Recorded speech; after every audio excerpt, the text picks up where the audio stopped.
বন্ধুরা, আজকে আমি রান্না করব আমার মায়ের রান্নাঘরের চ্যানেলে। এই ট্যাংরা মাছ দিয়ে সিম আলু আর ট্যাংরা মাছ দিয়ে ঝোল করব। তার মধ্যে মশলা দেবো আদা বাটা, জিরা বাটা, লঙ্কা বাটা। আমি রান্নাটা বসাচ্ছি, তোমরা ভিডিওটা দেখতে থাকো। চারটে বেটে নিচ্ছি, আদা, জিরে আর 4টে শুকনো লঙ্কা।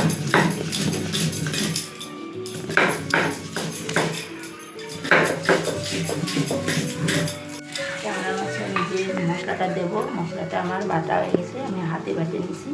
তোমরাও হাতে বাটে নেবা, যাদের মিক্সি আছে তারা মিক্সিতে বাটে নেবা। আমি হাতে বেটেই রান্না করি।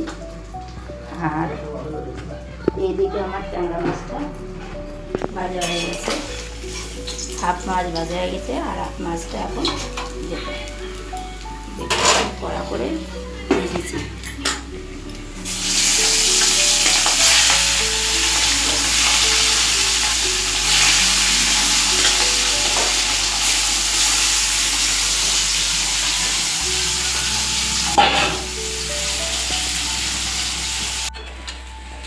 দেখুন বন্ধুরা, মাছটা ভাজা হয়ে গেছে, আমি থালিতে নামিয়ে নিলাম এবং আলুটা ভাজা বসিয়ে দেবো। একটু প্রথমে সাদা জিরে দেবো, যারা সাদা জিরে না, সাদা জিরের বদলে কালো জিরেও দিতে পারো, যারা কালো জিরে পছন্দ করো। আমাদের কালো জিরেটা পছন্দ করে না, তাই আমরা সাদা জিরে ফোড়ন দিলাম।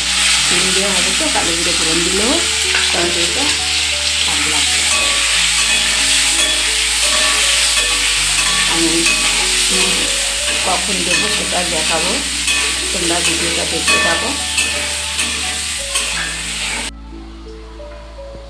বন্ধুরা, এখন আমি আদা জিরে আর লঙ্কা বাটাটা, লবণ, হলুদ সব একসঙ্গে দিয়ে আলুটাকে সুন্দর করে ভেজে নেবো। তারপর আমি চিনিটা দেবো, চিনিটা যখন দেবো তখন আমি দেখাবো ভিডিওটা।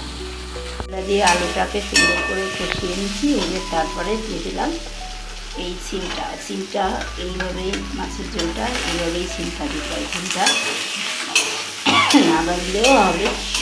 এই ঝোলটা দিয়ে দেখো বন্ধুরা, বেশি ভাজলাম না, এবার ঝোলটা দিয়ে দিলাম। তারপর আমি যখন মাছটা দেবো তখন আমার ভিডিওটা দেখা যায়। ঝোলটা যখন ফুটবে, এরকম সুন্দর করে ফুটবে, তখন মাছটা দিয়ে দেবো। এবার মাছটা দিয়ে আমি ঢাকা দিয়ে দেবো আর গ্যাসটা একটু কমিয়ে দেবো। বন্ধুরা, মাছের ঝোলটা রান্না করা হয়ে গেছে, তোমরাও এইভাবে রান্না করে খেয়ে দেখবে কেমন লাগে। আর এখন আমি তরকারিটা নামিয়ে দিচ্ছি, গ্যাস বন্ধ করে দিলাম। তরকারিটা